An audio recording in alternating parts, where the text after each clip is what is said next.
झन्डै 8 घण्टाको हवाई उडानपछि नक्सामा छेजु टापु आइपुग्छ। बादलका ढिस्काहरू चिर्दै विमान छेजुदो माथिको आकाशबाट इन्सनतर्फ हुर्किन्छ। आफू भने जति माथि जहाज हुर्किँदै जान्छ उति पछि पछि छोडिए जस्तो लाग्छ। जीवनका कति अप्ठ्यारा यात्राहरू गरियो, तर यति धेरै गाह्रो यसअघि कहिल्यै भएको थिएन। शरीर दुख्नु र मन दुख्नु फरक हुने रहेछ। शरीर दुख्यो भने मरेर पनि बाँच्न सक्ने रहेछ मान्छे, तर मन दुख्यो भने बाँचेर पनि पल पल मर्ने रहेछ। घरिघरि आफैसँग रिस उठ्छ। शरीर थाकेर लखतरान्छ, मनको घाउ पाकेर हैरान्छ। शरीरको थकान त आराम गरेपछि ठिक होला, तर मन थाकेपछि शरीर पनि आराम गर्न नमान्ने रहेछ। घन्टौँको अनिद्रामा पनि शरीर सुत्न मान्दैन। यसो सोच्छु, यही शरीर त रहेछ आफ्नो भन्ने। म रोएको होइन, तर यी आँखाबाट आँसु झरिरहन्छन्। रुँदा झर्ने आँसु र मन दुख्दा झर्ने आँसु पनि फरक हुन्छ क्यार। सिमसार क्षेत्रमा पानी रसाए झैँ आँखा रसाइरहन्छन्, तप्प तप्प। छेउको झ्यालको सिटमा झन्डै 70 वर्ष काटे जस्तो देखिने एक गोरो वर्णकी वृद्धा छन्। उनी मलाई बेला बेलामा पुलुक्क हेरिरहन्छन्। सायद सोचेकी हुँदी हुन् यस्तो जवान छोरो मान्छेलाई कुन पीडाले दुखाएर रोइरहेको होला। म अप्ठ्यारो लागेर परेली बन्द गर्छु, श्वास रोक्छु, विभिन्न कुराहरू सम्झिन्छु र मन भुलाउन खोज्छु, तर परेली बन्दै गरे पनि आँसु अनायास झरिरहन्छन् आफै। सम्झिन्न भन्दा भन्दै पनि आइरहने कसैका यादहरू जस्तै। अधिकतम यात्रुहरू निदाइरहेका छन्।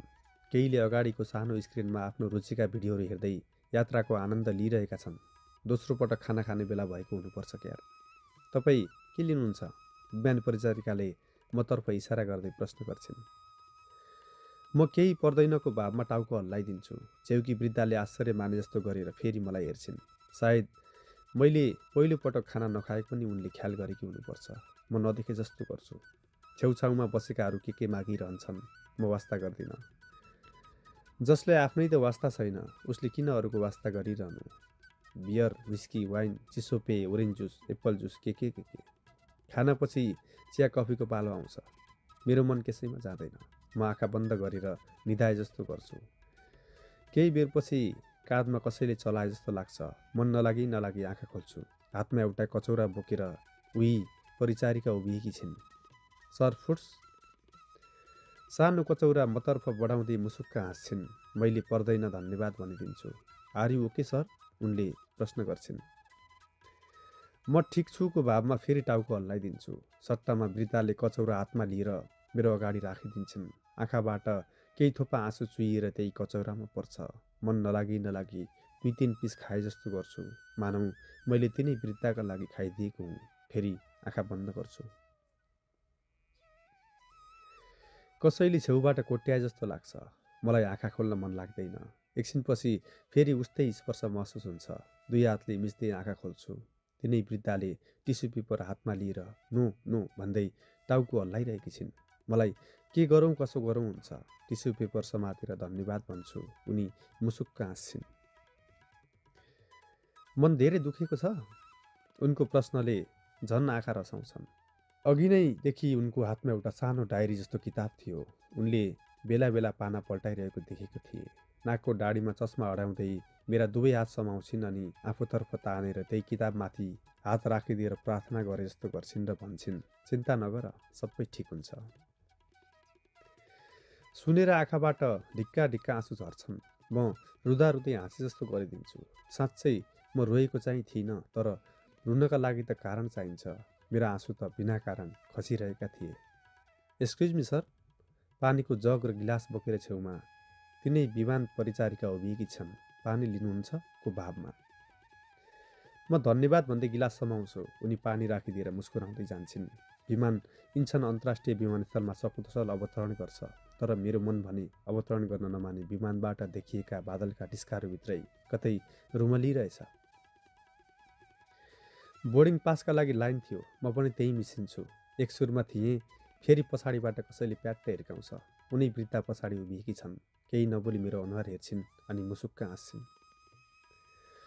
म प्रतिक्रियाहीन रहन्छु मूर्ति झैँ। ओठ नजिकै हात लगेर बुढी औँला र चोर औँला जोडेर बिस्तारै फट्याउन थाल्छिन् र मुसुक्क हाँस्छिन्। म जबरजस्ती मुस्कुराए जस्तो गरिदिन्छु। हाते झोला भुइँमा राखेर दुई हात फिजाउँछिन्। किन म उनको अङ्गालोमा भिरिन्छु र निकै बेर पक्खानिन्छु। उनी छुट्टिन्छन्, म उनको दीर्घायुको कामना गर्दै हात हल्लाउँछु।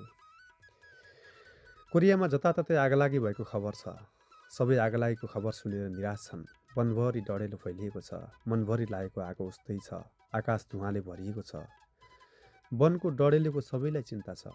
मेरो मनमा लागेको आगोबारे सबै बेखबर छन्। मलाई मात्रै भित्रभित्रै जलाइरहेछ। आकाशभरि हेलिकप्टर उडिरहन्छन्। युद्धग्रस्त क्षेत्रमा चाहिँ पानी बोकेर जङ्गलमा आगो निभाउन लागि परेका छन्। म चाहिँ एक्लै जलेर ग्रस्त हुन अभिशप्त छु। मेरो मनको आकाशमा पानी बोकेर आगो निभाउन चाहने कोही छैन। छन् त केवल पेट्रोल बोकेर झन्झन डढाउन चाहनेहरू छन्। कसैले आफ्नो भन्न नचाहने दोबाटोमा भेटिएको कुनै शङ्कास्पद वस्तु जस्तो, शनाखत हुन नसकेको कुनै अपरिचितको लास जस्तो विक्षिप्त भएर बीच सडकमा लडिरहेछु। कुनै दिन आकाशबाटै पानी पर्ला, जङ्गलको आगो त निभ्ला, तर फेरि उम्रिएलान् नयाँ पालुवाहरू, फेरि पलाउलान् नयाँ बिरुवाहरू, झन् हरिया भएर। तर जिन्दगीभरि मनमा आगो बोकेर बाँच्नेहरू अझै कति जलिरहनु पर्ने हो।